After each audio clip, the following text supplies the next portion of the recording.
voilà. Bien, bonjour à tout le monde. Merci d'être là si nombreux.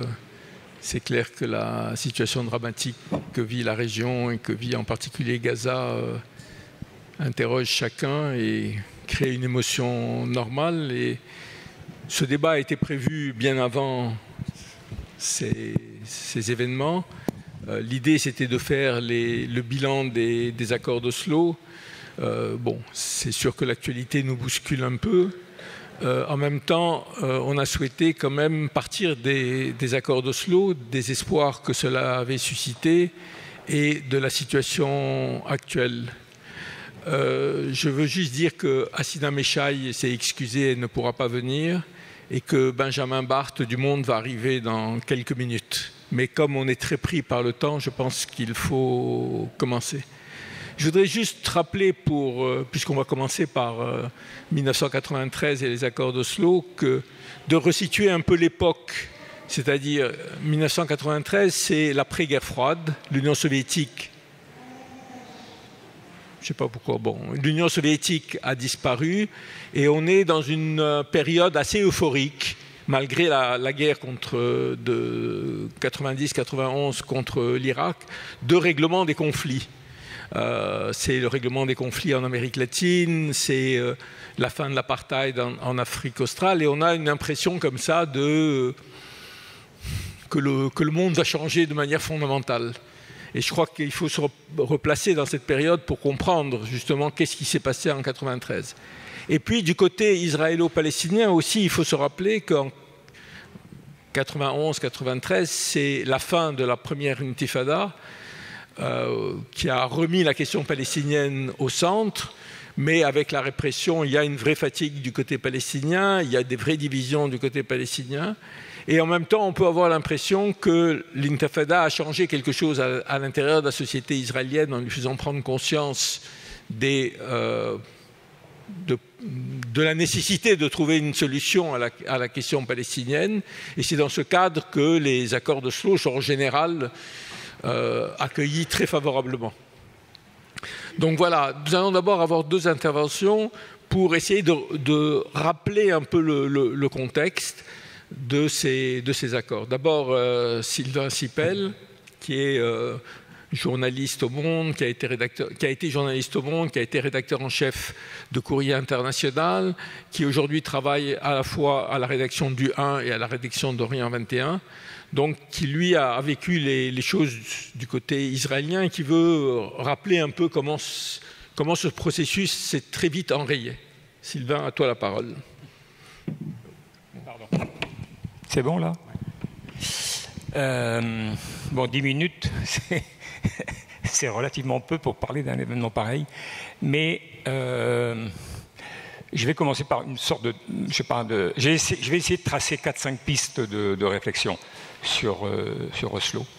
Donc la première chose, c'est que je me souviens de moi-même. C'est-à-dire que c'est vrai que la fin de l'apartheid m'avait...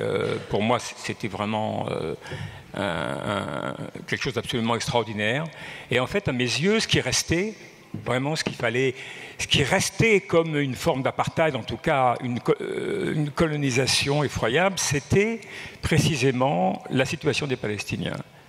Et j'avoue que quand l'accord d'Oslo a été annoncé, j'ai eu plus qu'une joie, c'est-à-dire j'avais une émotion très forte, parce que je pensais que c'était un événement. Il faut comprendre quelque chose. Des générations d'enfants israéliens avaient été éduqués dans beaucoup d'idées fausses, mais en particulier dans l'idée que Arafat, c'était la résurgence d'Hitler et que l'OLP, c'était les nazis. Et puis un matin, le Premier ministre vient et dit, vous savez quoi ? Ben finalement, les gens qu'on a traités de nazis, etc., on va négocier avec eux. Alors qu'on avait dit pendant vraiment très longtemps, jamais nous ne négocierons avec eux. Eh bien, nous nous sommes mutuellement reconnus et on va négocier. Donc, moi, personnellement, j'étais assez bouleversé. Et je me disais, bon, il y a une porte qui s'est ouverte. Alors, j'avais peut-être une différence avec d'autres. J'ai connu des gens, y compris des journalistes qui étaient en poste en Israël à l'époque, qui ont dit, il n'y aura pas de retour en arrière. C'est impossible. Alors moi, je disais pas ça. Je pensais pas ça. Et donc, mais je pensais que c'était un événement énorme, absolument énorme. Je connais une personne, qui est une amie personnelle, qui s'appelle Amira Haas, qui a été correspondante d'abord à Gaza, puis à Ramallah. Bientôt, ça fera 30 ans qu'elle est correspondante dans les territoires palestiniens occupés.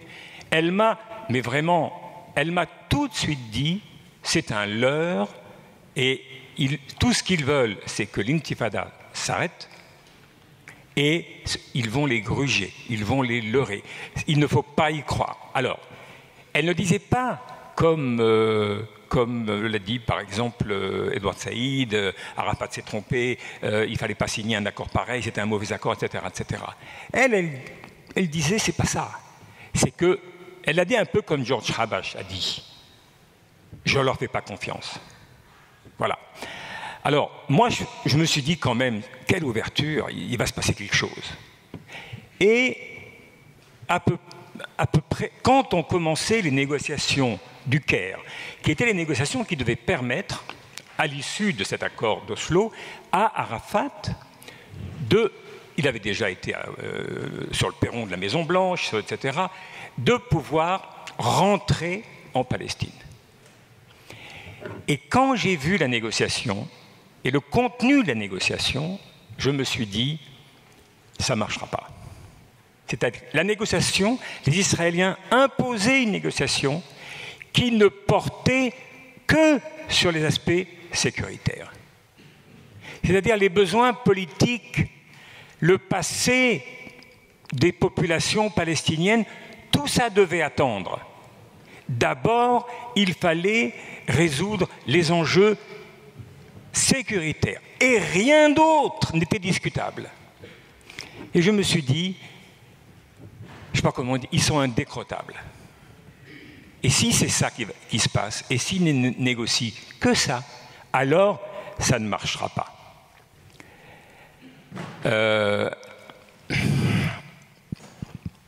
En février 1994, le crime de Baruch Goldstein est commis. C'est un crime terrible, il y a 29 morts, des gens qui prient dans la mosquée Ibrahim, et donc à Hébron, et donc il y a 29 morts, il y a plus de 100 blessés, etc. Rabin va hésiter.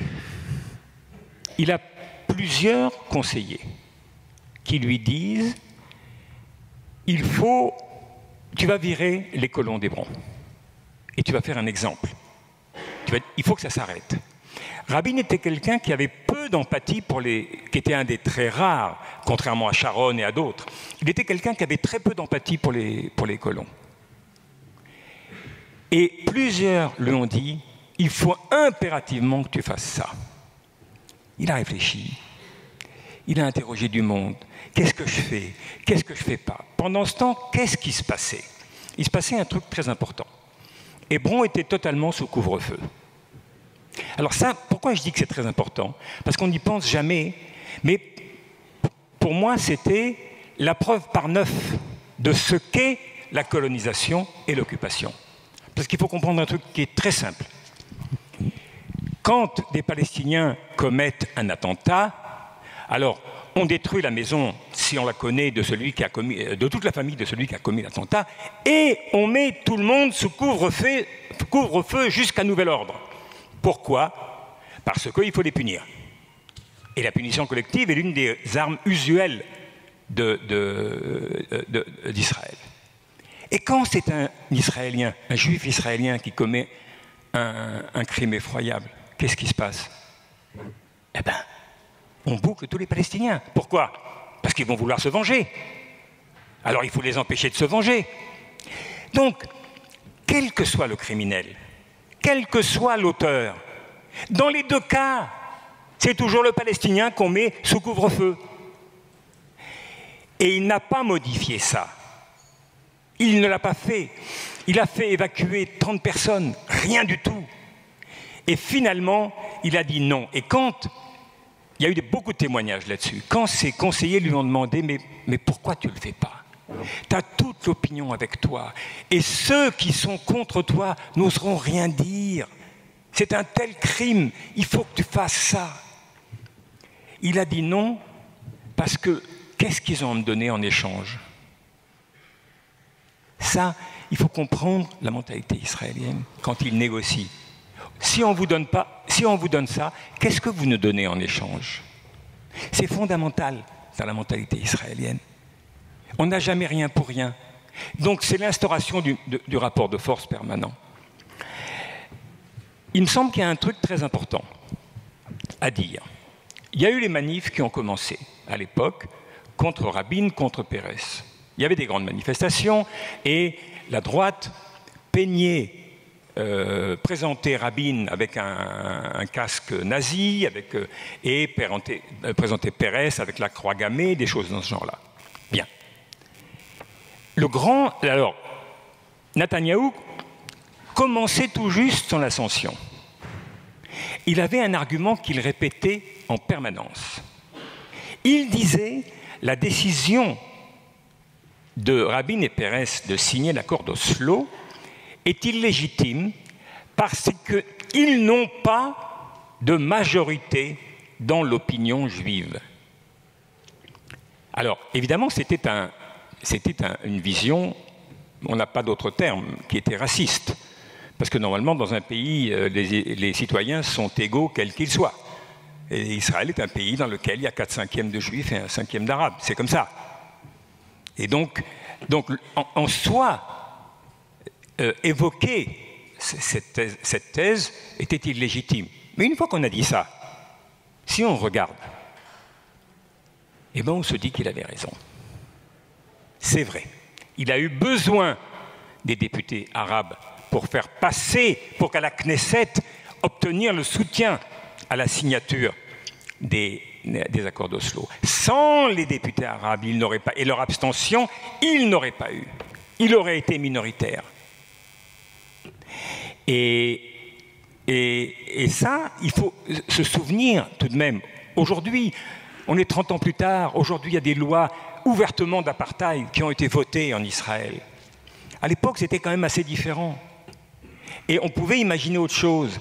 Mais ceux qui portaient, ce CEX qui portait ce qui est devenu l'apartheid qu'on connaît aujourd'hui, disaient déjà, tenaient déjà un discours dans lequel ce qui compte, c'est l'ethnicité, ce n'est pas la citoyenneté.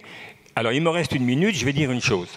Moi, j'ai connu j'ai interrogé, pas connu, j'ai interrogé comme journaliste pas mal de gens qui ont été dans l'entourage, enfin pas mal, je ne sais pas, 3, 4, qui étaient dans l'entourage de Rabin et qui, plusieurs m'ont dit que dans les quelques mois, les 6 derniers mois de sa vie, avant d'être assassiné, Rabin changeait, il avait changé.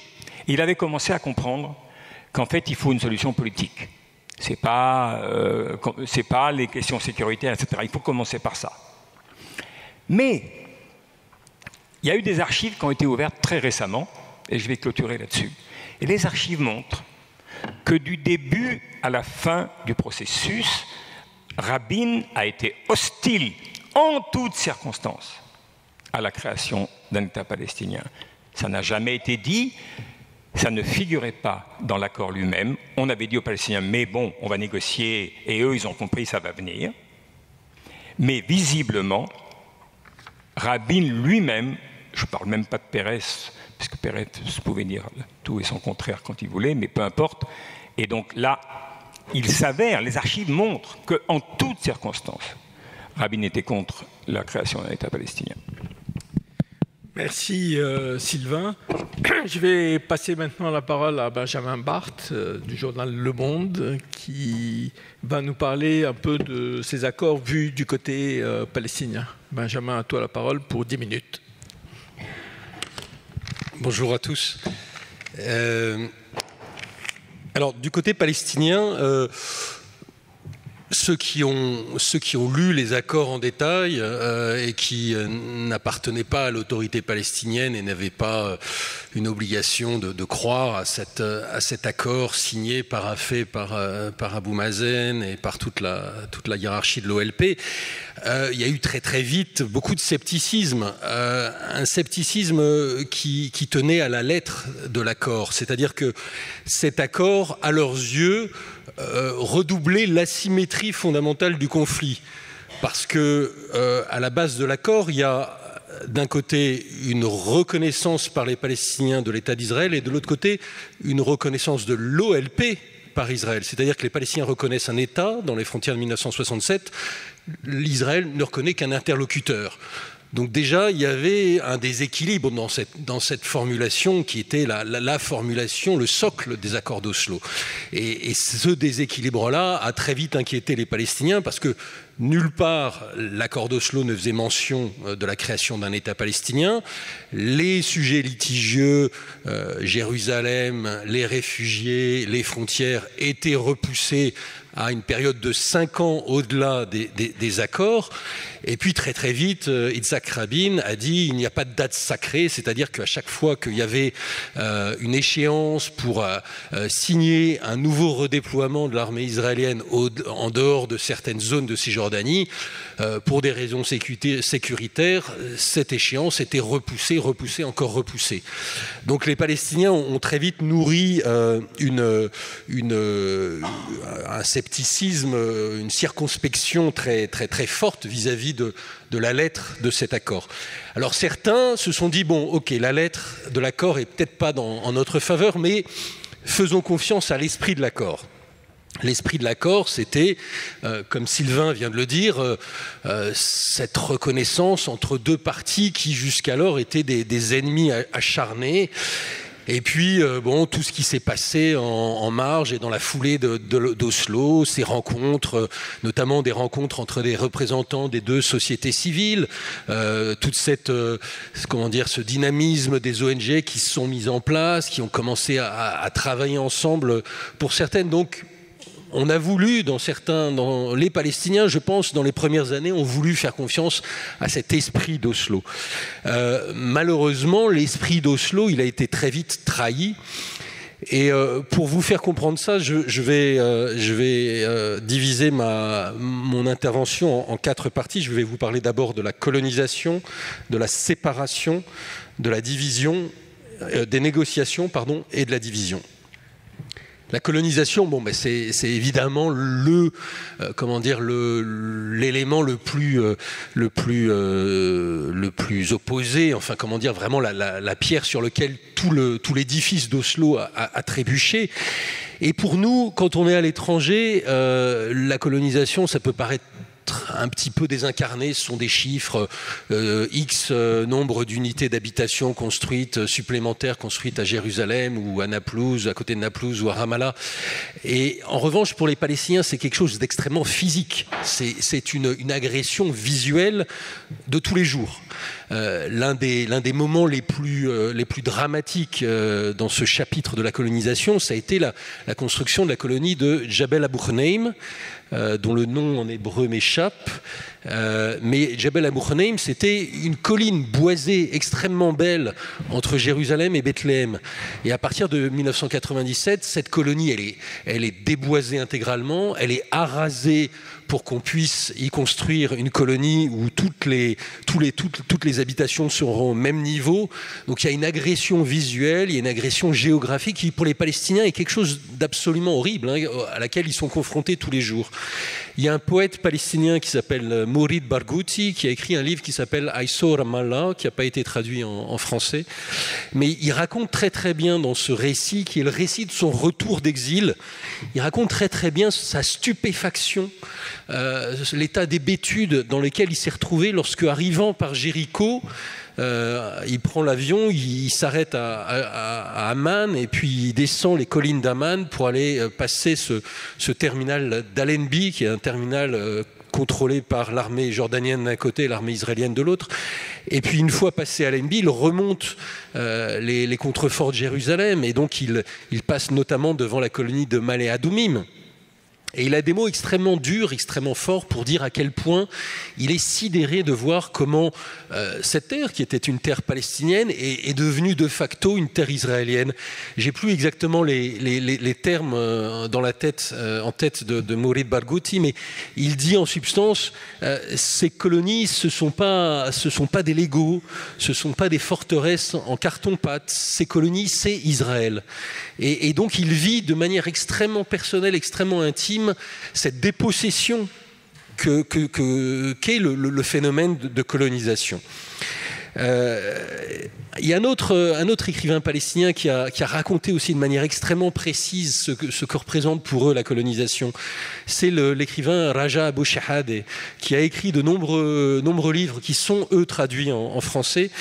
Et Raja Abou Shahadeh, il a expliqué très clairement, très précisément, il a été un avocat, il a travaillé pour l'ONG palestinienne El Haq, et il a écrit comment il s'est battu pied à pied dans les années 80, à l'époque où l'armée israélienne met en place le plan directeur de la colonisation. Le plan directeur, ça a été vraiment l'acte fondateur du démantèlement de la Cisjordanie et de l'émiettement de la Cisjordanie par les routes de contournement, par les colonies.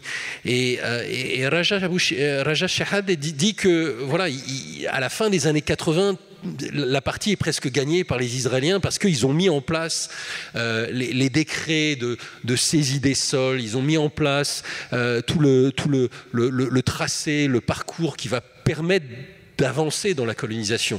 Raja Shahadeh raconte également comment il a tenté d'avertir l'OLP, de leur dire attention, il y a des actes qui sont posés là, qui sont des actes rédhibitoires, qui vont faire en sorte que quand bien même on reviendrait en Cisjordanie, quand bien même l'OLP reviendrait en Cisjordanie, eh ben, ce pays-là va s'effacer sous leurs pieds. La colonisation, c'est très clairement on saisit les terres sur lesquelles les Palestiniens espèrent construire l'État.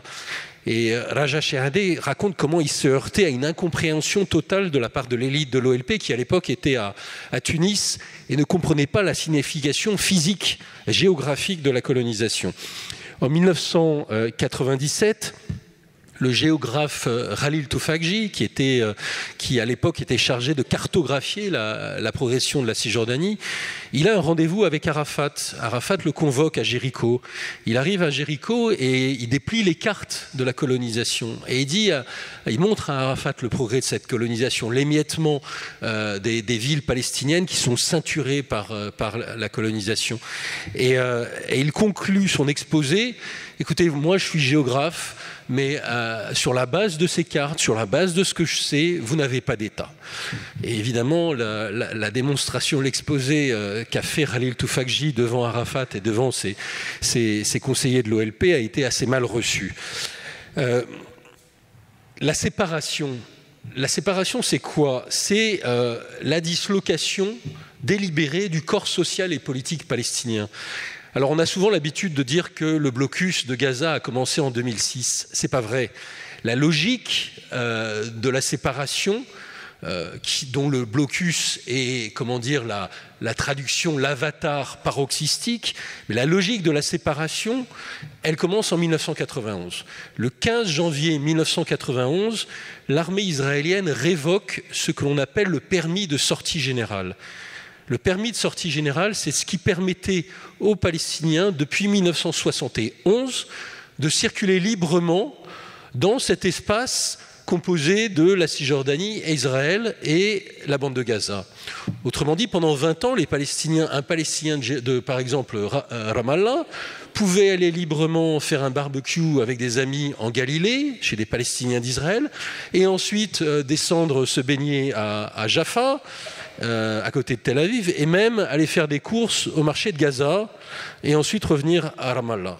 Donc il y avait une liberté de circulation. La règle, c'était tout le monde peut circuler, sauf ceux qui sont considérés comme des personnes à risque, etc.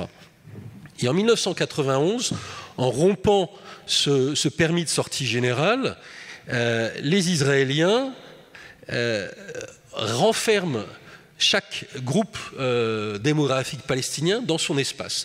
Les Palestiniens de Cisjordanie vont rester en Cisjordanie, les Palestiniens de Gaza pareil, et les Palestiniens d'Israël sont les seuls à pouvoir continuer un peu à circuler. Et puis donc, voilà, donc à partir de 1991, on inverse la règle, c'est-à-dire que plus personne n'a le droit de circuler, sauf ceux qui ont un permis. Ceux qui ont un permis, ce sont les travailleurs en Israël, les étudiants et les hommes d'affaires. Et donc, ce qu'on a connu dans la période d'Oslo comme le bouclage, En fait, le bouclage, c'était juste l'interdiction à ceux qui avaient un permis, l'interdiction aux happy few qui avaient un permis de circuler. Mais déjà, l'essentiel de la population palestinienne ne pouvait plus circuler. Puis les bouclages se sont multipliés, se sont durcis, et puis on est arrivé très très vite à ce blocus qu'on a connu après la prise de pouvoir du Hamas.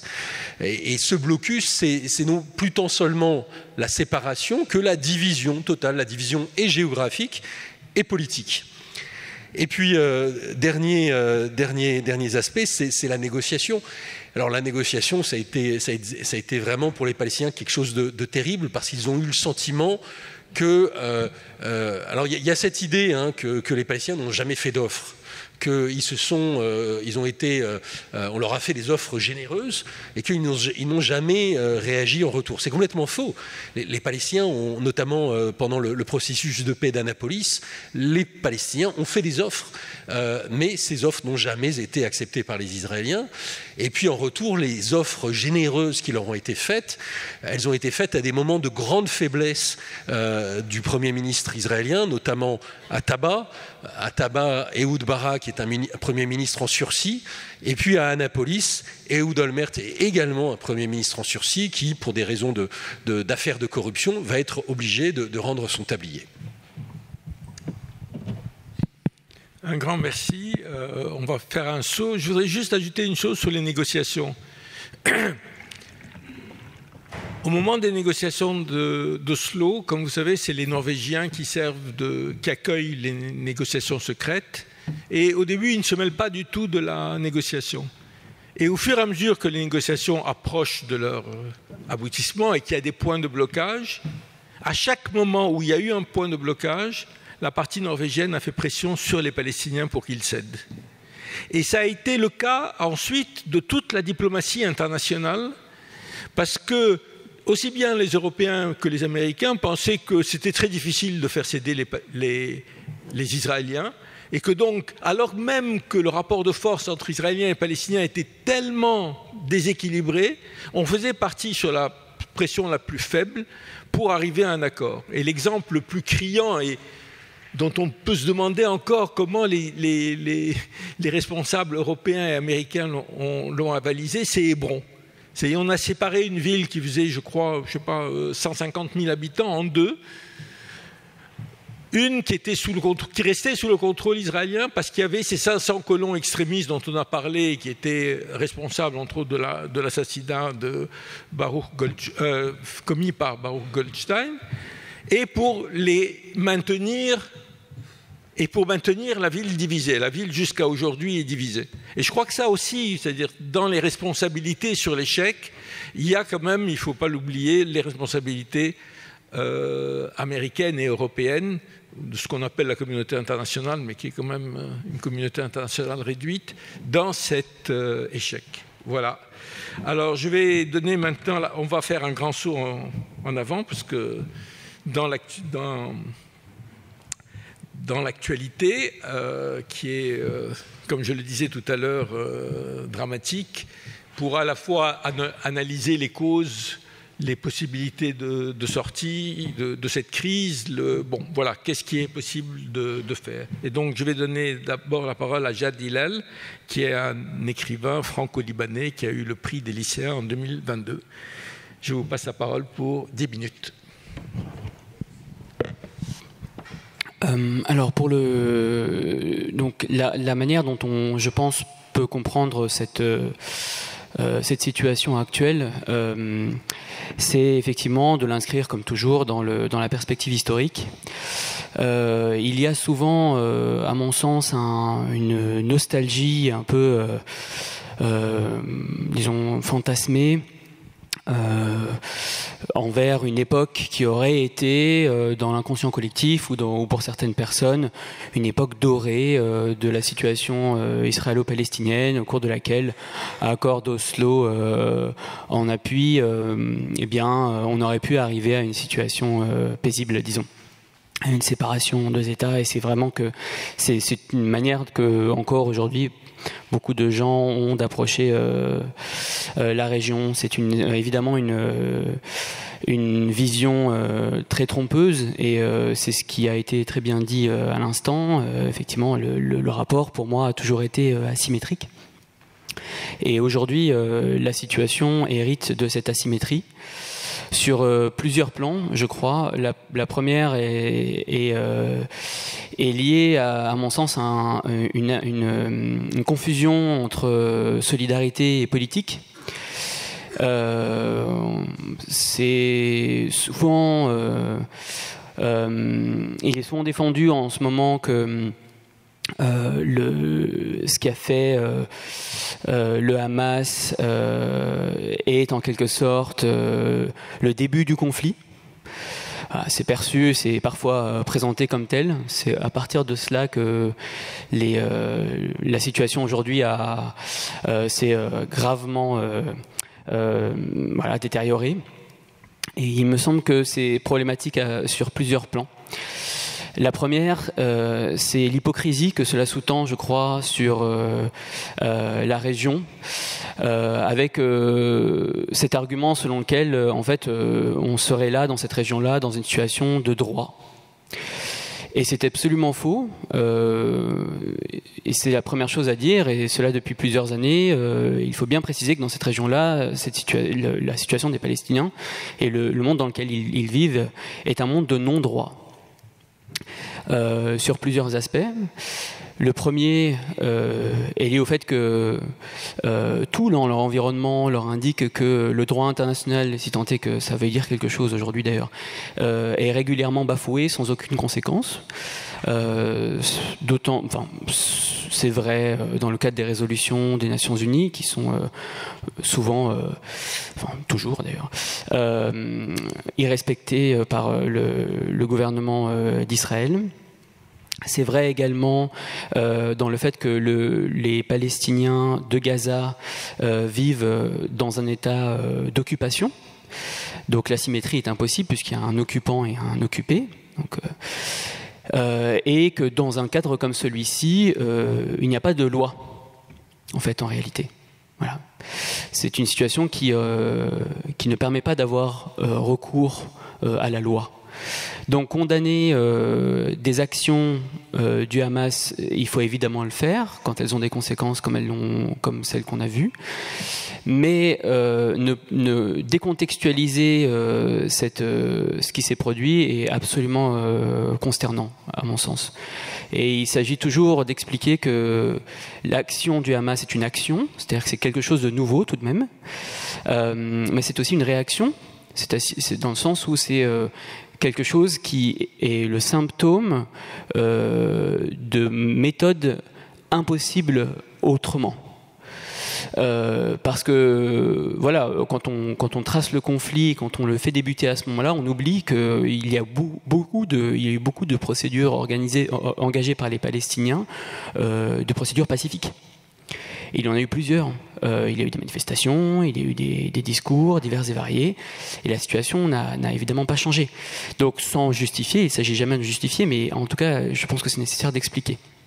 Et la deuxième chose que je pense être totalement hypocrite dans la situation, la manière dont le sujet est traité en ce moment, c'est cette espèce d'amalgame entre le Hamas et le gouvernement de Netanyahou qui voudrait que ce soit deux organismes comparables.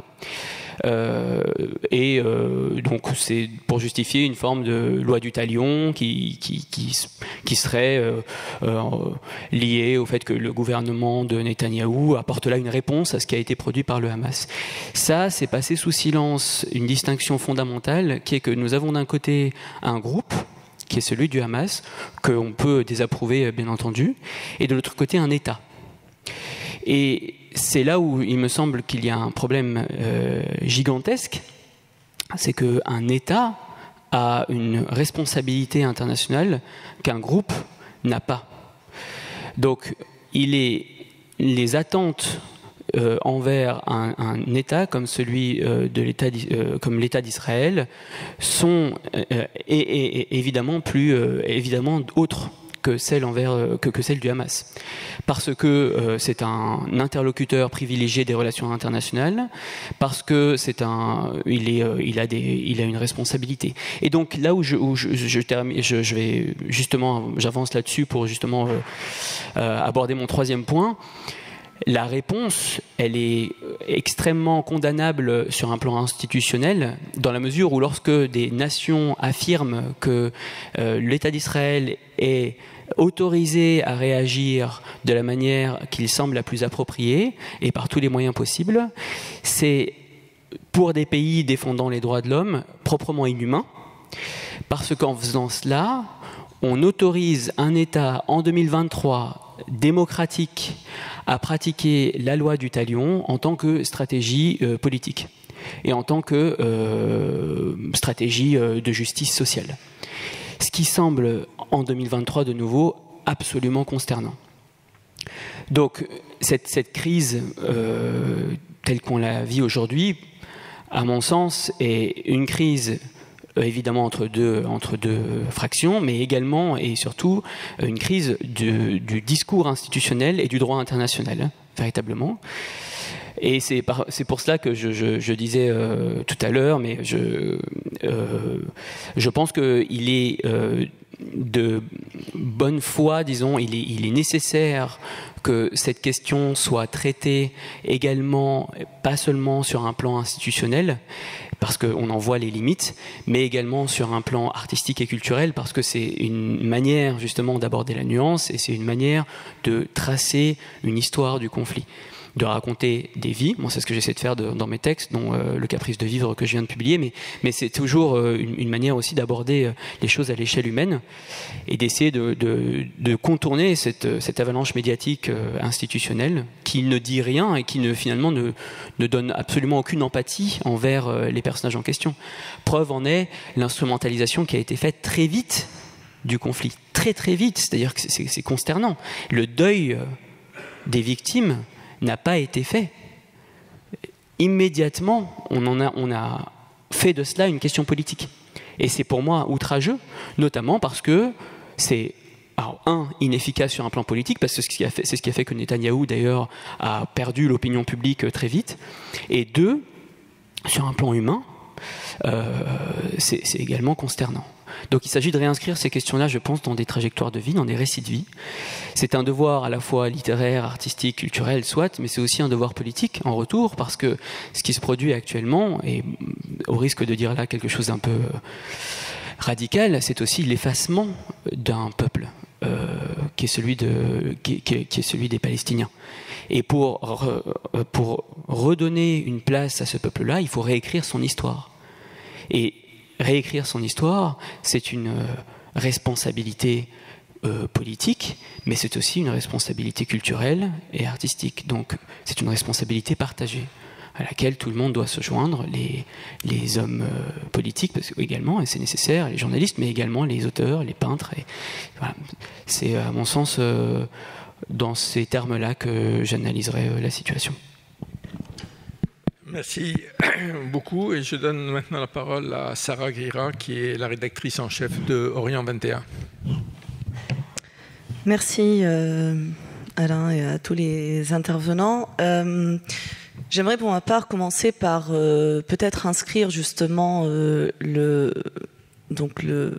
l'attaque du 7 octobre et puis toute cette actualité en ce moment concernant Gaza dans son contexte politique, c'est-à-dire dans quel contexte politique cette opération advient. D'abord au niveau palestinien, avec une situation en Cisjordanie, avec une colonisation quotidienne qui continue, avec des avant-postes des colonies qui sont légalisés et qui vont toujours quotidiennement grignoter sur le territoire palestinien, avec aussi des incursions militaires à Jenin, à Naplouse, et avec des morts quotidiens côté palestinien. Et quand on dit quotidien, ce n'est pas une manière de parler, c'est d'ailleurs vraiment littéralement tous les jours il y a 1, 2, 3 morts en Cisjordanie. Et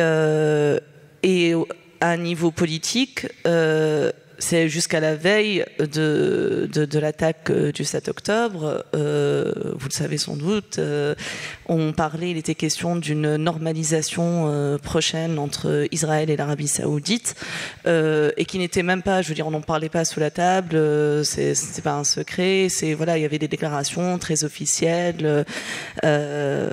L'héritier, le prince héritier Mohammed Ben Salman disait son impatience de signer l'accord en question, et puis bien sûr, tout cela advient 3 ans après les accords d'Abraham, donc avec les accords de normalisation entre Israël et les Émirats et le Bahreïn dans un premier temps, puis suivi par le Maroc et le Soudan. Et puis, avec la normalisation avec l'Arabie Saoudite, on aurait vraiment passé un autre cap. Je veux dire, l'Arabie Saoudite, c'est quand même pas les Émirats, ni démographiquement, ni politiquement, ni symboliquement en fait.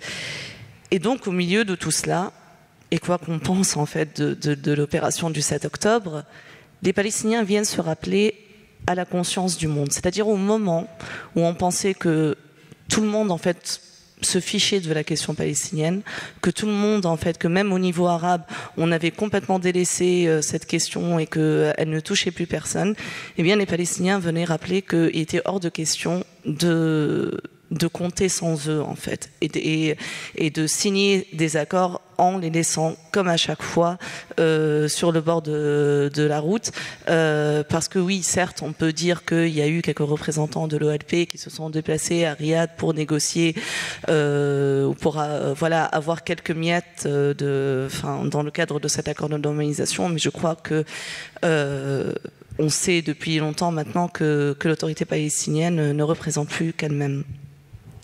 Et donc dans ce contexte-là de normalisation et qui rappelle aussi avec quel pays l'autoproclamée seule démocratie du Proche-Orient normalise, c'est-à-dire avec des régimes autoritaires, des dictatures qui mettent,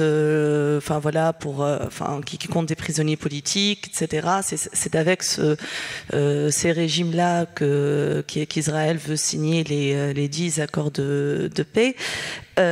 Ces régimes-là, en fait, justement, ils ne sont pas représentatifs de leur population et que justement aujourd'hui, ça fait maintenant, depuis le début des bombardements à Gaza, on a vu l'extraordinaire élan de soutien et de solidarité des populations arabes et des rues arabes avec le peuple palestinien. Et ce n'est pas juste... c'est le cas dans des pays qui sont officiellement, qui soutiennent officiellement en fait la cause palestinienne, mais c'est aussi le cas dans des pays qui sont complètement dévastés comme le Yémen. On pourrait se dire que les Yéménites avec la guerre, avec les bombardements saoudiens, avec des armes françaises par ailleurs, avec tout ce qu'ils subissent depuis 2015, peut-être que la Palestine n'est plus le premier de leurs soucis. Eh bien, en fait, il y a eu des manifestations massives à Sanaa en faveur en soutien des Palestiniens. Pareil en Jordanie, pays qui a quand même normalisé et qui compte une ambassade israélienne et dont les autorités aussi collaborent, comme le rappelait Benjamin tout à l'heure, avec les Israéliens. C'était aussi même le cas en Égypte, malgré en fait une tentative de récupération par le régime égyptien, etc., etc. Et donc cela rappelle effectivement non seulement à quel point il y a ce fossé entre population et régime, mais ça rappelle aussi à quel point, parce que dans la manière de présenter les choses, dans la manière de réduire en fait la population de Gaza au Hamas, dans la manière de en fait diviser même les représentants du peuple palestinien entre on avait vu par exemple l'UMA qui titrait il y a 10 jours, le journal Humanité qui titrait il y a 10 jours le Hamas meilleur ennemi des Palestiniens, et puis il y a 2-3 jours elle titre en faveur de Marwan Barghouti, un appel pour la libération de Marwan Barghouti qui serait la solution en fait à toute cette situation. Et donc on est encore dans l'idée de ici depuis Paris en fait on va dire aux Palestiniens qui sont leurs représentants légitimes, qui ils doivent soutenir ou pas, etc. Et donc, en fait, et là-dedans, il y a aussi l'idée de jouer entre les représentants légitimes, acceptables, laïques, propres sur eux, et puis les méchants islamistes, barbus, etc., etc. Et au niveau arabe, en fait, au niveau des populations arabes, on a aussi voulu, en fait, ou dans le discours, en tout cas, qu'on entend ici, on a voulu jouer cette division entre islamistes et non-islamistes. Et justement, dans la réaction des populations arabes, on voit à quel point la Palestine échappe à ce paradigme. On voit à quel point la question de... C'est comme, on pourrait dire la même chose, en fait, ce qu'on a vu en 2006, par exemple, au Liban. Il n'y avait nul besoin d'être un soutien de Hezbollah pour comment dire, soutenir ou Hezbollah contre l'attaque israélienne qui, de toute façon, concernait tous les Libanais et pas que les militants de Hezbollah. Et donc là, c'est pareil, en fait, et c'est quelque chose qui peut-être échappe à certains ici, que peu importe en fait que le Hamas soit un parti islamiste ou pas, ce n'est pas la question. Ça va bien au-delà, et les Gazaouis qui se font bombarder aujourd'hui, on ne peut pas les réduire au Hamas. Et donc je parlais de cette mobilisation, et face à cela, face à cette énorme mobilisation au niveau de la rue arabe, et bien qu'est-ce qu'on a ? On a une classe politique européenne, occidentale, globalement, qui n'est pas au rendez-vous. Et un discours médiatique qui a nourri une déshumanisation des Palestiniens, qui a empêché en fait une quelconque identification avec les Palestiniens. Et cela s'inscrit aussi, je veux dire, ce n'est pas, on aura tendance toujours à dire oui, on s'identifie à ceux qui sont proches de nous, culturellement, géographiquement, etc. Mais on sait tous aujourd'hui que il s'agit d'une construction en fait, qui présente telle ou telle personne, telle ou telle population comme proche de nous.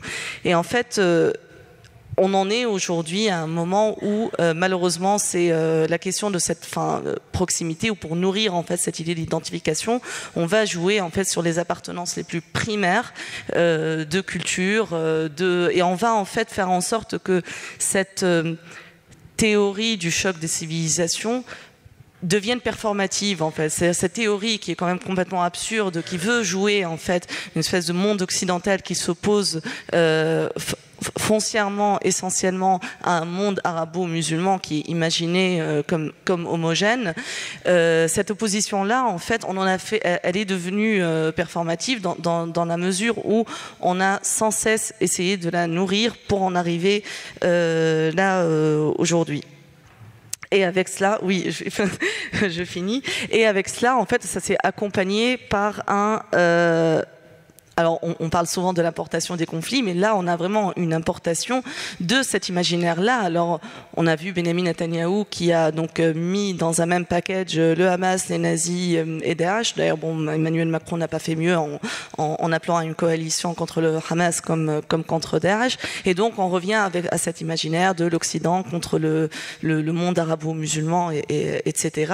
Et avec une importation de ces questions-là aussi pour jouer sur les questions d'immigration, etc. Et on le voit en fait aussi comment l'extrême droite en Europe et notamment en France arrive en fait à faire oublier son passé, pas si passé que ça, antisémite, sur le dos des Arabes et des musulmans, en prenant aussi ou en adoptant aussi ce discours-là. Et je vais finir là-dessus en fait juste pour dire que la Palestine aujourd'hui, ce n'est pas juste le symptôme peut-être du dernier exemple en fait de colonialisme ou d'un colonialisme qui s'inscrit dans les idéologies coloniales et des mouvements colonialistes du 19e siècle, mais c'est aussi en fait, ça dépasse cette question-là. C'est-à-dire que la Palestine, soutenir la lutte du peuple palestinien et en fait la question palestinienne ne concerne pas juste les Palestiniens et les Arabes. C'est une question qui concerne aujourd'hui quiconque non seulement s'inscrit dans une vision anticolonialiste, mais aussi antiraciste et contre en fait tout ce discours qui aujourd'hui rassemble des représentants d'extrême droite israéliens jusqu'à l'extrême droite européenne contre en fait ceux qui sont porteurs d'une vision du monde qui est tout simplement plus humaine. Et c'est impératif, il me semble que c'est impératif aujourd'hui qu'ici, en Europe, une certaine gauche se rende aussi compte de cela.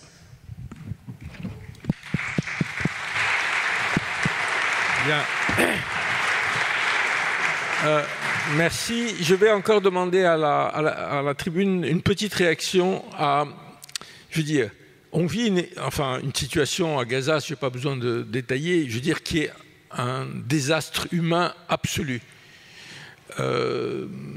Avec sans doute 10 000 morts au moins, c'est-à-dire 8 000 qu'on a recensés, et sans doute plusieurs milliers sous les décombres, etc. Et une offensive qui continue à massacrer. Et moi, ce qui me frappe, et Dieu sait si j'ai suivi le conflit israélo-palestinien de France depuis de nombreuses décennies, qu'on est dans une situation où d'abord, on interdit le débat. C'est-à-dire où le simple questionnement, ou même le simple rappel de ce qu'ont fait Sylvain ou Benjamin de l'histoire, d'où ça provient, etc., est considéré comme une apologie du terrorisme ou comme un sentiment antisémite. Je crois que c'est le fait qu'on ne puisse pas même en discuter, qu'il y ait des opinions différentes, c'est normal. Je veux dire, la situation est complexe et on sait à quel point ce conflit suscite d'émotions, etc. Mais qu'on ne puisse pas avoir un débat, je trouve que ça, c'est effectivement quelque chose de grave. Et puis l'autre élément aussi sur lequel je voudrais votre réaction, c'est que moi, ce qui me frappe, c'est un peu ce que Sarah a dit, c'est le fossé qu'on est en train de créer entre le monde occidental et le monde arabe et plus largement le reste du monde. Et ce fossé, il n'est pas seulement il est à l'intérieur de nous-mêmes, c'est-à-dire qu'aujourd'hui, il y a une partie de la population qui n'a pas le droit de manifester pour la Palestine. On peut être contre les positions qu'ils défendent, mais enfin, on est un pays où, depuis les événements de Charlie, on nous a dit que la liberté d'expression, c'était le nec plus ultra de la démocratie française, et aujourd'hui, vous pouvez vous faire verbaliser pour porter un kéfier ou pour brandir un drapeau palestinien. Donc voilà, je voulais vous demander à chacun, en 3 minutes, pour pouvoir donner un peu la parole à la salle, une réaction à ça. Pardon. Je vais vous raconter une anecdote. Une fois, j'ai fait une enquête, moi, pour Le Monde, sur l'échec de la négociation de Camp David. Et donc, j'ai rencontré le responsable qui s'appelle Haniyeh, mais c'est un autre Haniyeh, pas l'actuel chef du Hamas. À Ramallah, j'avais rencontré le responsable d'un journal local. Et il m'avait développé une forme de théorie du complot. Et c'est-à-dire qu'il m'avait dit, en fait, c'était un piège. La négociation qui a eu lieu à Camp David, c'était un piège, c'était pour nous piéger. Les Américains et les Israéliens étaient d'accord, etc., etc. Et moi, j'ai essayé de le convaincre que, de facto, ça c'en était un, mais qu'il n'y avait pas de complot. Et je lui ai dit quelque chose, une anecdote que m'a raconté un participant américain de Camp David. Clinton avait l'habitude il y a des moments difficiles, etc. Donc il prenait un participant important, Ehud Barak, l'Israélien, ou bien Arafat, mais d'autres aussi, et ils allaient se promener et ils discutaient avec eux. Juste quand même pour vous rappeler, parce que Sylvain il connaît ça par cœur, oui. Les négociations de Camp David, c'est en 2000. Oui. C'est les dernières négociations avant l'éclatement de l'intifada, et c'était les négociations présentées comme la dernière chance pour arriver à un accord israélo-palestinien. Absolument. Et donc il m'a raconté l'anecdote suivante. Ils marchent, Clinton et Arafat, et derrière eux, ils ont leurs conseillers et tout, qui écoutent. Et à un moment, Arafat dit à Clinton, il faut que je dise quelque chose. Sur Jérusalem, je ne décide pas seulement pour les Palestiniens. Il se trouve que je suis le président en exercice de l'Organisation islamique mondiale. Ça change tous les ans. C'est un hasard, mais cette année, c'est moi. Et donc, je représente d'une certaine manière ici aussi l'Organisation islamique mondiale. Et donc, si vous voulez qu'on parle de qu'est-ce qui va se passer à Al-Aqsa, il faut que vous teniez compte de ça. Et à ce moment-là, Clinton lui dit « Ah, ce que vous me dites là est très important, Président. Mais je voudrais vous poser une question. C'est quoi l'Organisation islamique mondiale ?» Et donc, le type qui m'a raconté l'histoire m'a dit « Évidemment, il sait exactement ce qu'est le Congrès juif mondial, puisque le Congrès juif mondial a sa principale force aux États-Unis. Mais il ne savait pas ce qu'est l'Organisation islamique mondiale. Donc pourquoi je raconte cette histoire? Parce qu'il ne faut pas y voir du complot. Il faut comprendre qu'ils sont occidentaux les uns et les autres, les coloniaux et les Américains. C'est-à-dire qu'ils se comprennent. Les gens qui négociaient pour Israël à Camp David, ils étaient à 80% passés par des universités américaines. Non, il y en avait un ou deux qui étaient américains, oui. Mais ils étaient passés par les universités américaines. Et quand ce n'était pas aux États-Unis, c'était à Oxford, en Angleterre. Donc, ils se comprennent. Ils ne sont pas forcément d'accord toujours, mais ils se comprennent naturellement. Et donc, ça me semble quelque chose de fondamental. Je vais essayer de ne pas dire des choses trop graves, mais ce qui se passe en France, moi, personnellement, me fait penser que, je ne dis pas qu'on est retourné au début de la guerre d'Algérie, mais c'est la victoire de l'homme blanc face aux basanés, c'est ça, c'est tout.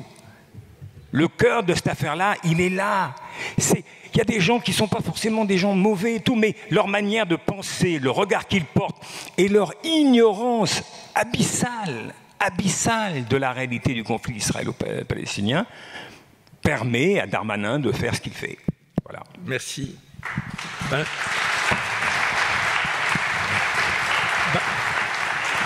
Benjamin, 3 minutes. Ouais. Je voudrais rebondir juste, enfin, deux choses. D'une part, rebondir sur ce que vient de dire Sylvain.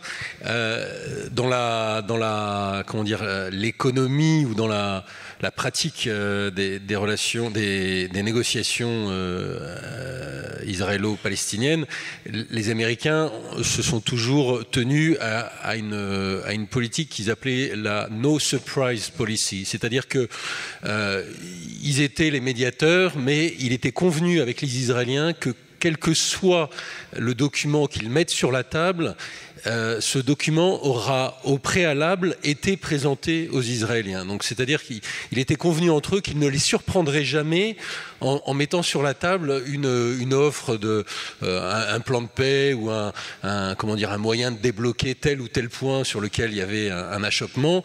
Ça aura été toujours présenté au préalable aux Israéliens qui auraient dû au préalable le valider avant que ça fasse l'objet de discussions avec les Palestiniens. Donc déjà, il y avait comme ça quelque chose qui était de l'ordre, non pas tant de la médiation, mais comment dire, c'était un médiateur qui était extrêmement de parti pris.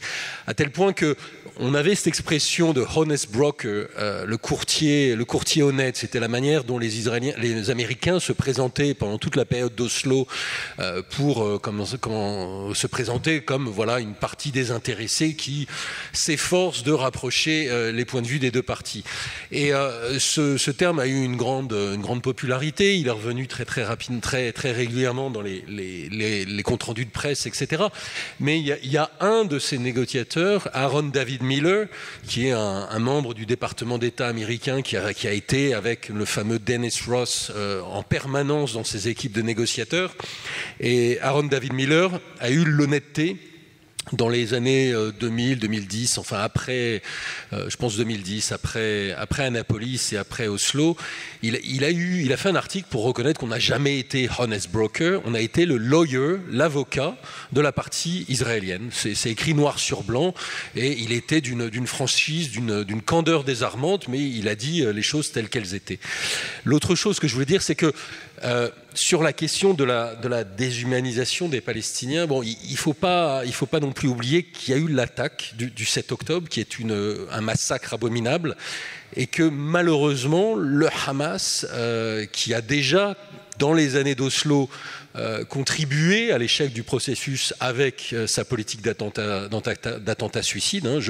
On peut dire que le Hamas et Israël ont été un peu les co-fossoyeurs du processus de paix. Peut-être qu'Israël a un rôle plus important, mais le Hamas a contribué aussi à l'échec de ces négociations par cette politique d'attentat qui était dirigée délibérément contre la politique de négociation de l'autorité palestinienne. Il y a eu un jeu très dangereux, très sale, joué par le Hamas. Et l'attaque du 7 octobre, ce massacre de civils, va porter un tort terrible à la cause palestinienne. On peut se rappeler que dans les années 70, la prise d'otage de Munich avait été un stigmate dont les Palestiniens avaient mis des années à se débarrasser.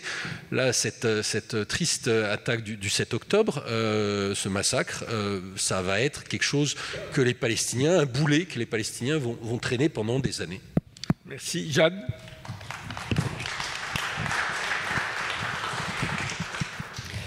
Je vais revenir sur le volet français de la situation. Je pense qu'effectivement, il y a des choses à en dire. Ce qui me frappe, c'est la facilité avec laquelle des gouverneurs, des personnes à la tête de gouvernement, cette facilité qu'ils ont à produire des amalgames que tout le monde accepte, que tout le monde normalise, c'est-à-dire Daesh égale à Hamas, c'est-à-dire globalement les Arabes sont actuellement des terroristes dans le monde partout où ils sont. Et ensuite, la difficulté que la société civile et que nous, en fait, en tant que, voilà, je le dis, en tant qu'Arabes, en tant que musulmans, en tant que Palestiniens, que nous avons à nous remettre de ces représentations. Et je trouve qu'il y a un contraste énorme. Et je trouve que c'est absolument scandaleux que des gens comme ça, avec une écoute comme celle-là, avec une visibilité comme celle-là, puissent produire des discours autant vus et dont ils ne portent pas les conséquences, jamais.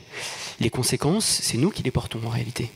Et ça, c'est vrai pour Netanyahou, mais c'est vrai aussi pour la position américaine sur les musulmans depuis plusieurs années, pour la position française aussi.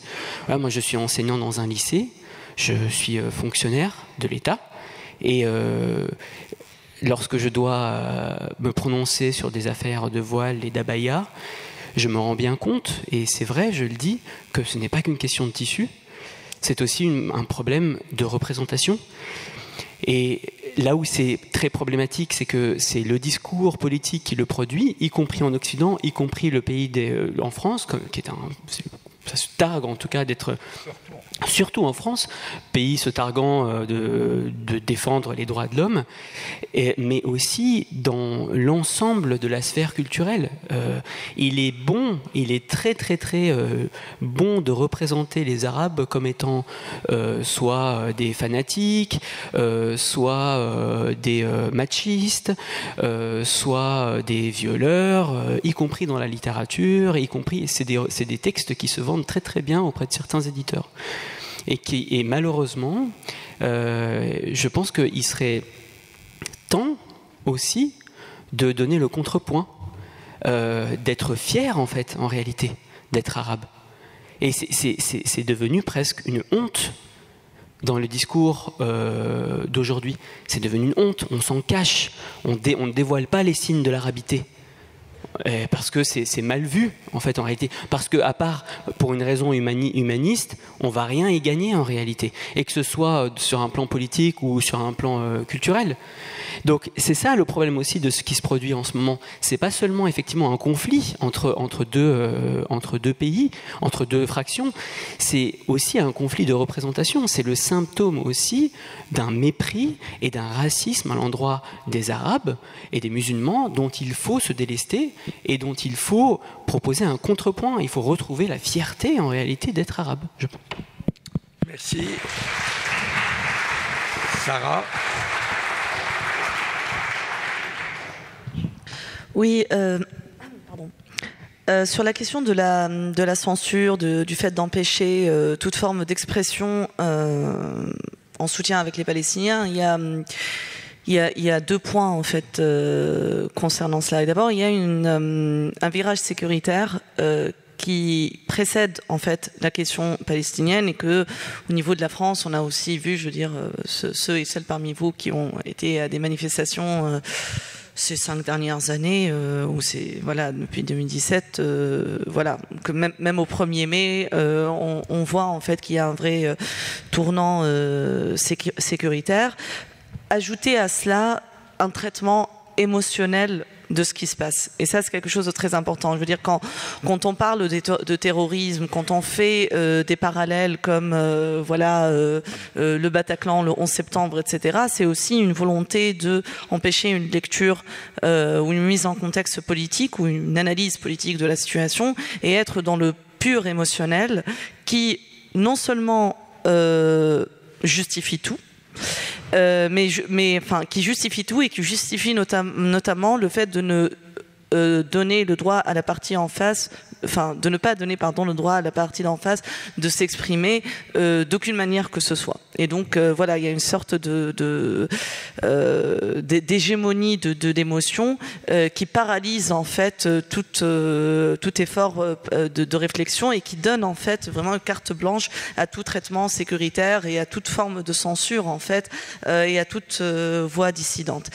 Et concernant en fait la question du fossé, alors tout ce que vous venez de dire est bien sûr réel. Je veux dire, on ne va pas remettre en question effectivement le fossé qu'il y a, effectivement une lecture raciste, et le tournant en fait d'extrême droite. Enfin, comment dire, plutôt la bataille culturelle que l'extrême droite a quelque part gagné, dans la mesure où elle impose en fait maintenant ses thématiques et ses sujets. Je veux dire, c'était quand même extraordinaire de voir quelques jours après le 7 octobre Zemmour s'inviter au débat et défendre les Israéliens, alors que 2 semaines avant il venait d'être condamné pour ses propos sur Pétain et les Juifs, quoi. Donc c'est quand même assez schizophrénique. Et puis on a vu le député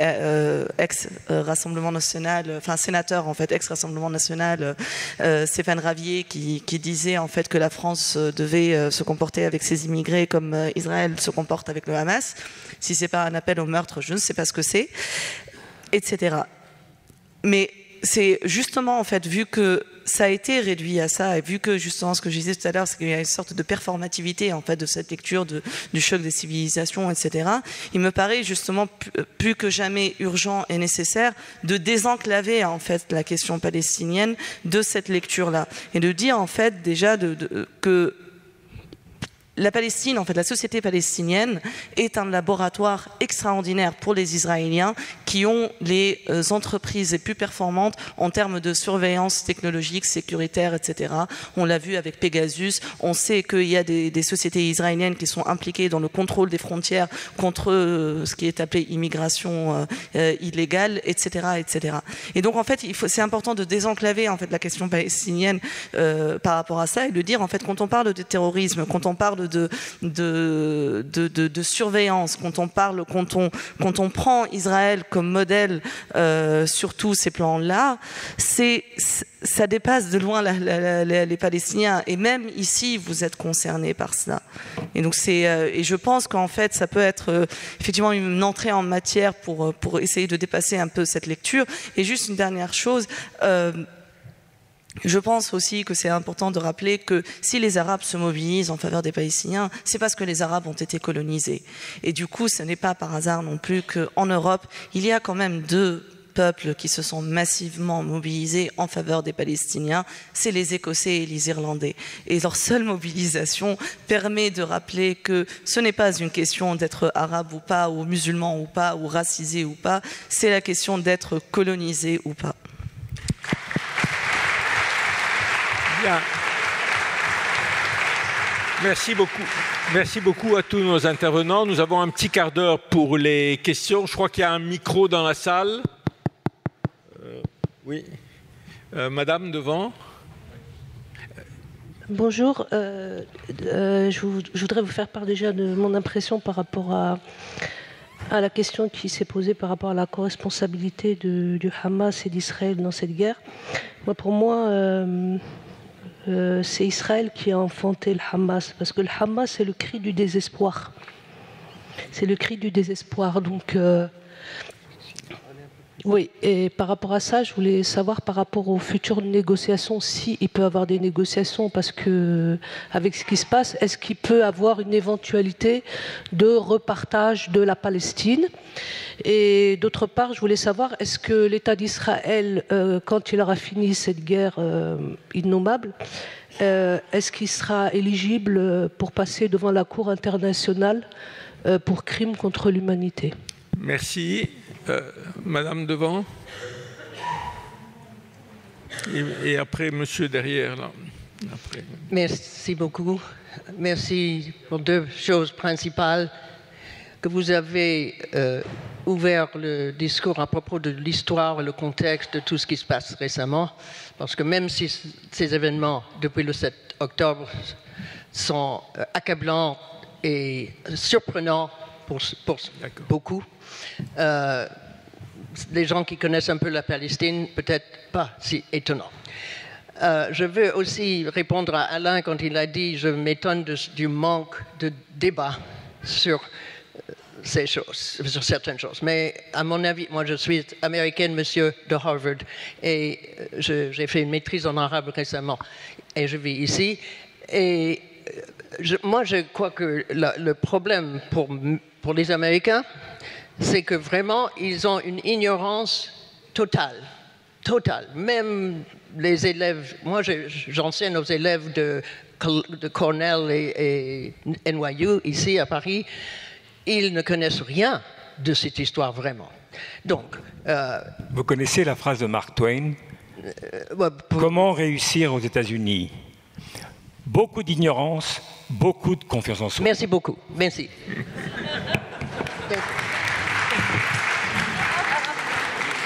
Merci. Alors, deux interventions encore, monsieur, et puis Georges Morin. Là. Je voulais parler de l'éducation, s'il vous plaît. L'éducation. Parce que chez nous, c'est une catastrophe, n'est-ce pas?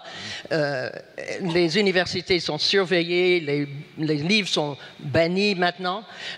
Vraiment, à mon sens, il doit commencer très tôt. Merci. Merci. Monsieur, et puis monsieur là-bas, qui lève la main. Oui. Je crois que c'est en France qu'il y a l'imaginaire colonial le plus puissant, le plus ancré, à cause de... Parce que je crois que c'est finalement le seul véritable, le grand pays colonialiste, c'est la France. Je veux dire, on ne peut pas dire la même chose pour l'Angleterre, qui n'avait pas une colonisation de population, qui n'était pas ancrée culturellement. Et je pense que toutes les occasions sont bonnes pour que cet imaginaire en France revienne, corrélé à les histoires d'immigration, etc. Alors, je voulais vous dire une anecdote. J'ai vu l'interview de quelqu'un qui parle, il dit, oui, nous, la France, elle n'a pas à venir nous dire ce qu'on fait à Gaza, parce que nous, on ne viendra pas lui dire un jour ce qu'elle doit faire dans la Seine-Saint-Denis.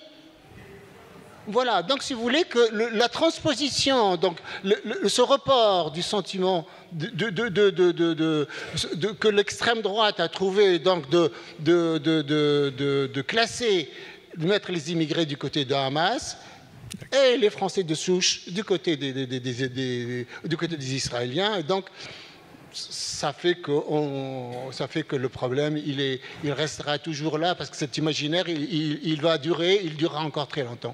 Merci. Georges Morin.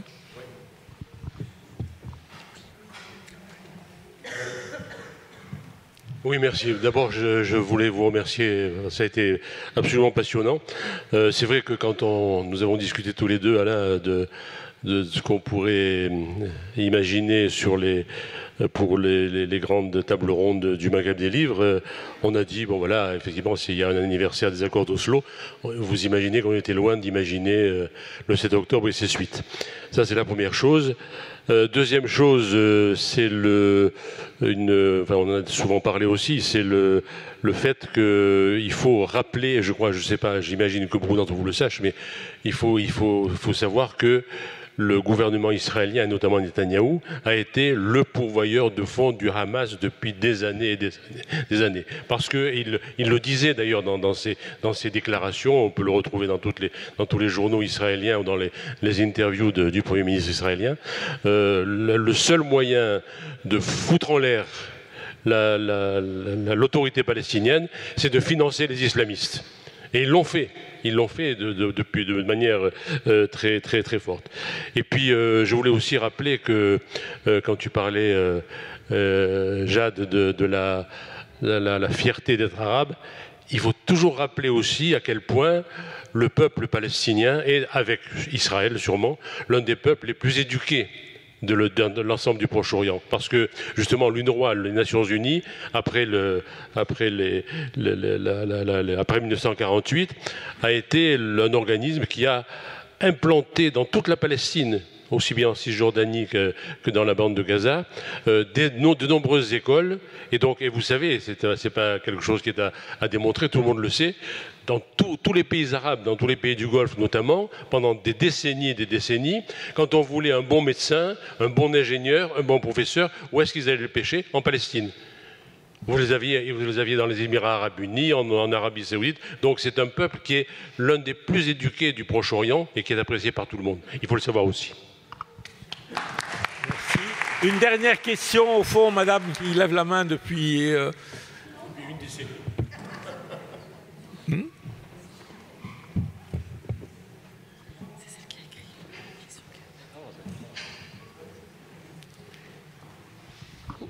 Super, bonjour.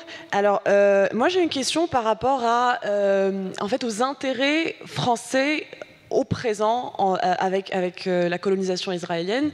Moi, je vis à Bruxelles, et c'est-à-dire que la racialisation des migrants, des Arabes, et le soutien à l'impérialisme et au colonialisme, ça c'est un fait européen partout. Mais à Bruxelles, on peut s'organiser en manif, on peut faire des grèves en réponse à l'appel des syndicats palestiniens, on peut enseigner sur la Palestine. Même les manifestations qui ne sont pas autorisées, la police n'intervient pas violemment, et donc il n'y a pas de violence. C'est-à-dire qu'on peut s'organiser pour la Palestine, on peut même faire des manifs devant la Commission européenne, s'en prendre à Ursula von der Leyen, tout ça. En France, il y a une répression incroyable. Moi, je passe pour le week-end et j'ai vraiment... les gens me disent, il ne faut pas y aller. On peut te reprendre ta carte de séjour. Je leur dis, ma carte de séjour, elle est belge. Je me dis, ouais, quand même. Donc, moi, ma question, c'est... parce que la France risque gros, j'ai l'impression. Parce que moi, c'est-à-dire qu'elle risque une explosion sociale de par, c'est-à-dire la férocité, la blanche coloniale qui est en train de se... Mais très in your face, quoi. C'est-à-dire, oui, on assume complètement. Oui, les gens se font massacrer et on assume. Et puis, il y a un peu aussi l'idée de...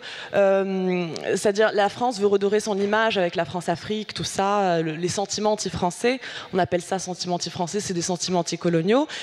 Et donc la France n'a pas intérêt en fait à se montrer comme une puissance coloniale, comme ça, c'est tout le parcours post-colonial français, c'est dire non, il n'y a pas de mission civilisatrice, c'est de l'aide au développement, nous la colonisation on ne fait plus, regardez les peuples, ils sont libres et on veut être fraternels et tout ça. Donc moi ma question c'est, quel intérêt a la France aujourd'hui à se montrer aussi solidaire d'un génocide ou d'un massacre comme ça sur Instagram Live c'est-à-dire, parce que j'ai l'impression que la France risque pas mal en montrant, en faisant du... c'est-à-dire que elle va au-delà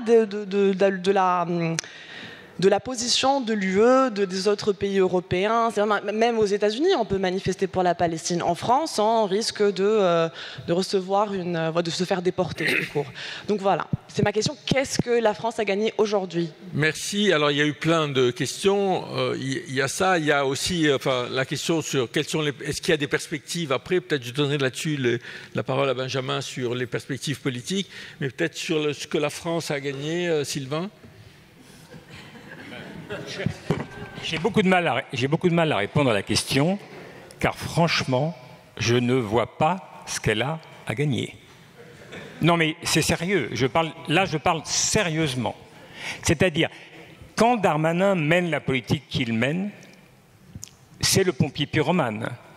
C'est-à-dire, on ne peut pas faire mieux si on cherche à obtenir des batailles intercommunautaires. On ne peut pas faire mieux.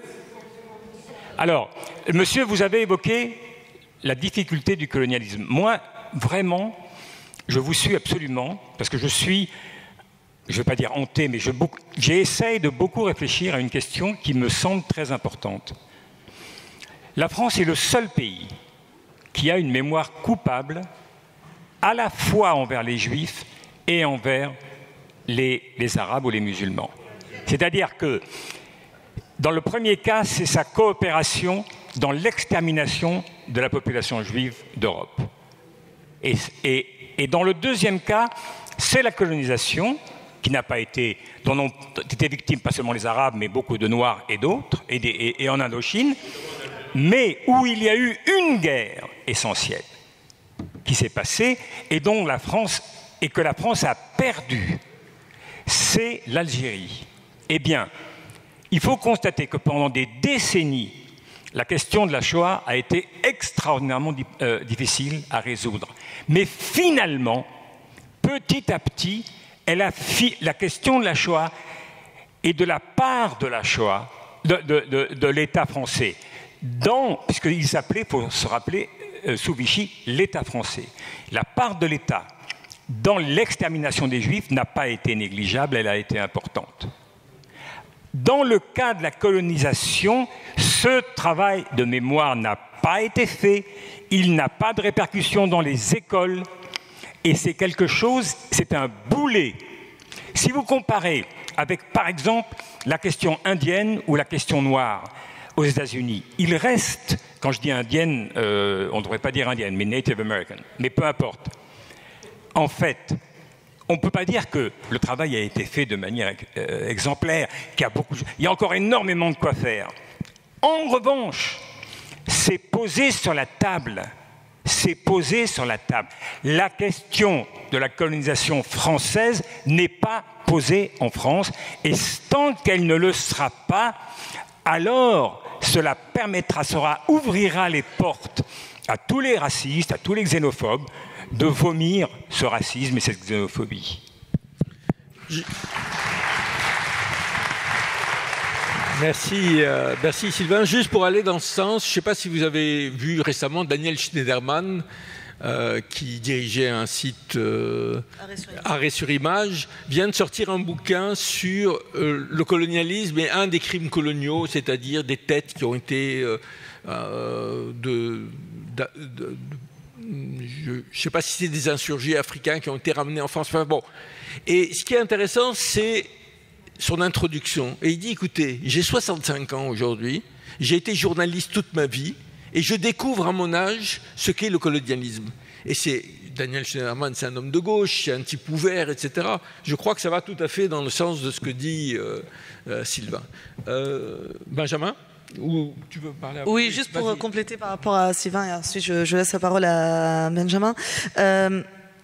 Concernant en fait justement l'intérêt de la France à faire ça, alors, déjà concrètement en fait on voit effectivement un recul, pas seulement un recul, mais vraiment alors moi je dirais pas un sentiment anti-français, j'ai un peu de mal avec cette expression parce qu'un sentiment ça peut être un peu irrationnel, c'est tout à fait rationnel.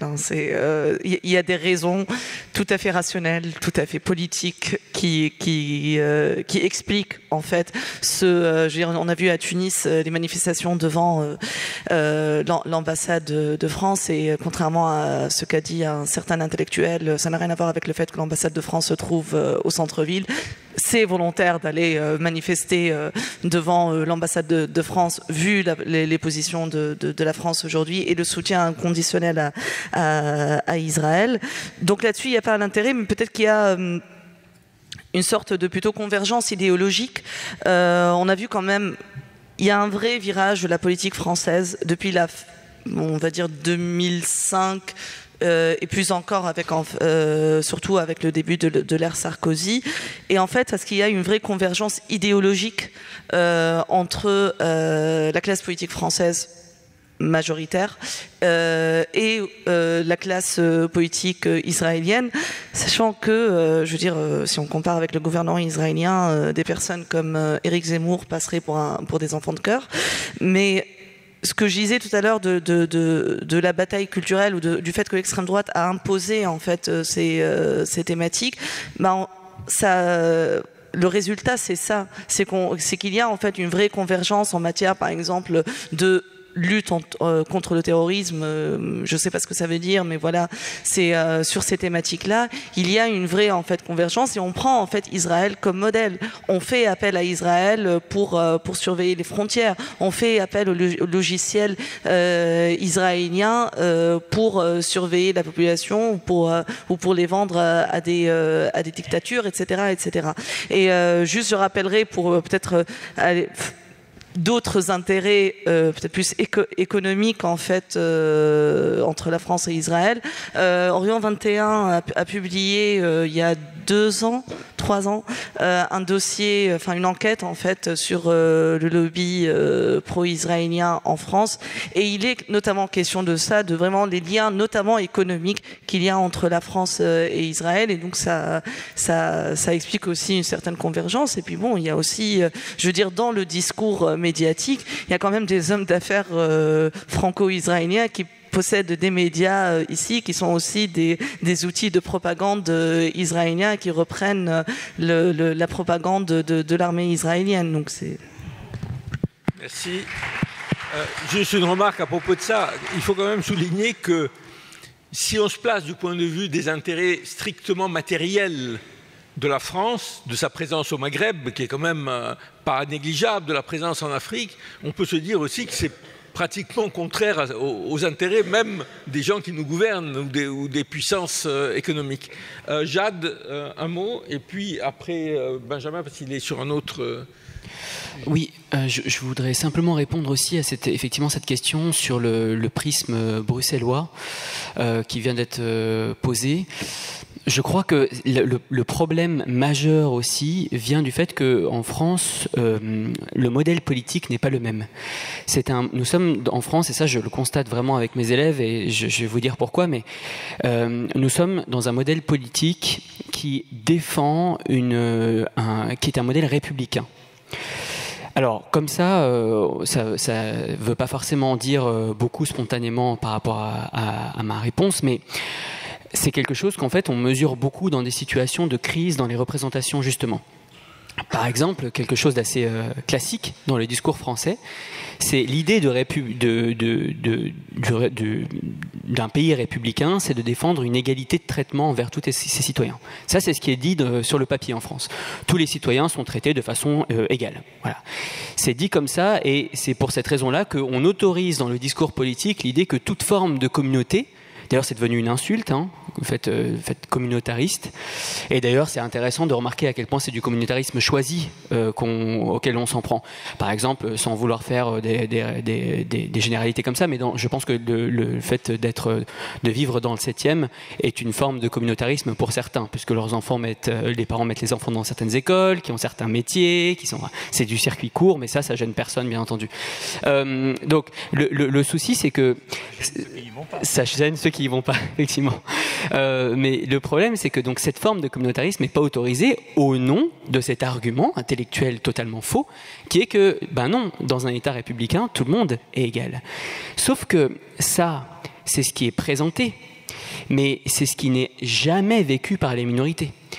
Aucune forme d'égalité. Moi, quand je dis à mes élèves, par exemple, qu'ils ont tous les mêmes chances de réussir, je sais bien à l'intérieur de moi, et c'est le plus douloureux, je pense, quand on est enseignant dans cette époque-là, dans un lycée de banlieue, on sait bien que c'est faux ce qu'on est en train de dire, que beaucoup est joué d'avance. Et pourquoi, en fait, c'est un problème? C'est que dans le discours politique, le fait de dire qu'on est dans un État républicain autorise l'idée que si on échoue à s'intégrer, c'est pas parce qu'on est à une origine, c'est parce qu'on ne veut pas, ou parce qu'on n'est pas capable. Et c'est ça le problème, en fait, aujourd'hui, je pense aussi dans la représentation arabe. C'est que, moi je le dis en tant qu'arabe, et c'est un constat que je vois beaucoup autour de moi, il y a une dissonance énorme entre la promesse de l'État et la réalité Et c'est ça qui fait que les choses sont difficiles aussi à vivre aujourd'hui, je pense. Benjamin ?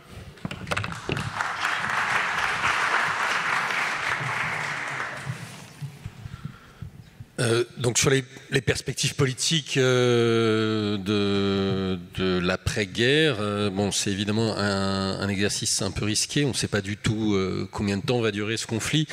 Il y a une participante là qui soulevait la question de la CPI. Alors la CPI, elle a déjà été saisie par les Palestiniens. Il y a un dossier, une plainte qui a été déposée il y a 3 ou 4 ans déjà, et qui était une référence au conflit de 2014 et à la colonisation en Cisjordanie.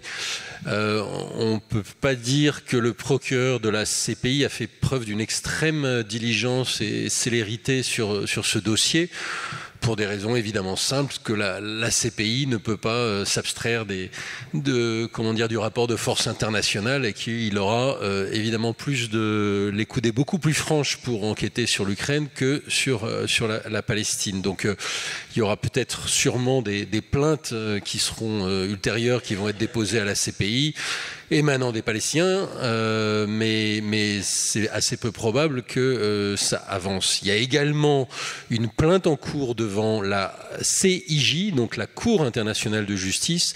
La CPJ, la Cour pénale, c'est, comme son nom l'indique, une cour qui prononce des sanctions. La CIJ, c'est une cour qui émet des avis de droit. Et alors là, il y a une procédure qui va commencer au mois de février, qui est relative à la légalité de l'occupation israélienne. C'est-à-dire que la CIJ a été saisie pour qu'elle s'exprime et qu'elle dise si après 56 ans, 57 ans bientôt, est-ce que l'occupation est toujours légale? Parce qu'en droit international, l'occupation, elle a un statut. Ça obéit à des règles, ça doit être temporaire. On a l'interdiction de transférer sur le territoire occupé sa propre population.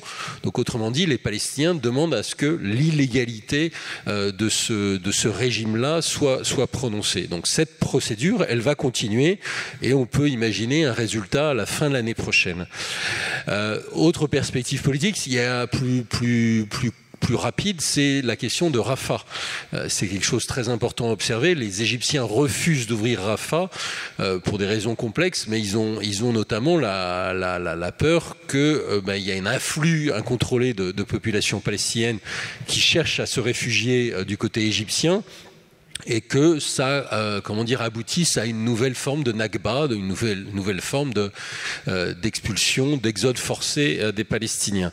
Il y a la question également dans la série de Quoi après la guerre, c'est la question de l'avenir de l'autorité palestinienne qui, encore une fois, est réduite au statut de spectatrice de ce qui se passe à Gaza. Et il y a également une idée qu'on entend ici et là chez les commentateurs, qui serait celle de après une conflagration aussi violente, après un conflit d'une telle magnitude, est-ce que c'est pas envisageable que tous les belligérants se retrouvent autour d'une table et que, somme toute, on se dise il faut résoudre ce problème une fois pour toutes. Et généralement, on fait référence à ce qui s'est passé après la guerre du Golfe en 91, qui a débouché sur la conférence de Madrid. Moi, je suis assez sceptique avec ce parallèle. Parce que il y avait à Madrid, la conférence de Madrid, elle a profité du fait qu'il y avait l'effondrement de l'Union soviétique, et que les États-Unis étaient au début de cette période d'omnipotence au Moyen-Orient, et qu'ils ont pu comme ça réorganiser, se piquer de réorganiser le Moyen-Orient, et même ils se sont permis à l'époque de faire pression sur le gouvernement israélien. C'est peut-être dans l'histoire le seul moment où les États-Unis ont fait réellement pression sur les Israéliens pour les forcer à venir à la table des négociations. Il y a eu ce fameux coup de téléphone de James Baker, qui était le secrétaire d'État américain à Yitzhak Shamir, qui était le Premier ministre israélien, et qui lui a dit: vous connaissez le numéro de la Maison-Blanche, +1, etc. Dites-moi lorsque vous êtes prêt. Et puis il y a eu des sanctions, il y a eu des menaces de non-versement de garanties bancaires qui devaient permettre à Israël Israël de faciliter l'absorption de tous les juifs arrivant d'Union soviétique. Donc il y a eu un moment de pression. Je ne vois pas de telle pression se mettre en place aujourd'hui. Et puis, il faut juste se rappeler que Madrid, cette conférence, elle n'a mené à rien. C'est-à-dire que Shamir, à cette époque-là, s'était dit, s'était même flatté en disant je vais faire durer les négociations pendant 10 ans. En fait, les négociations, elles ont duré pendant 30 ans. Et s'il y a eu un débouché après, ça a été le débouché d'Oslo. Mais la filière d'Oslo était très différente de la filière de Madrid. C'était pas du tout la même chose. Voilà. Oui, oui. Bien, je voudrais juste rajouter à propos de la perspective politique, Benjamin a dit qu'effectivement l'action du Hamas avec cette dimension d'assassinat de civils avait porté un coup très important à une perspective de paix, c'est évident, et en même temps c'est le tragique de la situation, c'est-à-dire que c'est de croire que s'il n'y avait pas eu ça, on aurait eu la paix. Il y a quelqu'un qui disait, mais regardez à la Cisjordanie, le Hamas est beaucoup moins important que le Fatah. C'est pas pour ça que les Israéliens ont ouvert des négociations avec quiconque. Donc je crois que ça, c'est vraiment quelque chose qu'il faut voir. Et puis, puisqu'on arrive à la conclusion, je dirais, au-delà de tout ce qu'on peut dire, au-delà des positions qu'on peut avoir, des divergences, des discussions, il y a un drame, une catastrophe qui est en train de se passer à Gaza. Et la passivité de la communauté internationale, mais la passivité de notre gouvernement, réellement devrait nous préoccuper parce que c'est quelque chose de scandaleux. C'est des milliers de gens qui sont tués, qui n'ont nulle part où aller. Et je veux dire, c'est un crime à une dimension tellement inimaginable qu'il est important que, je crois, la France fasse quelque chose. Tu veux dire quelque chose ? Non ? Oui, oui.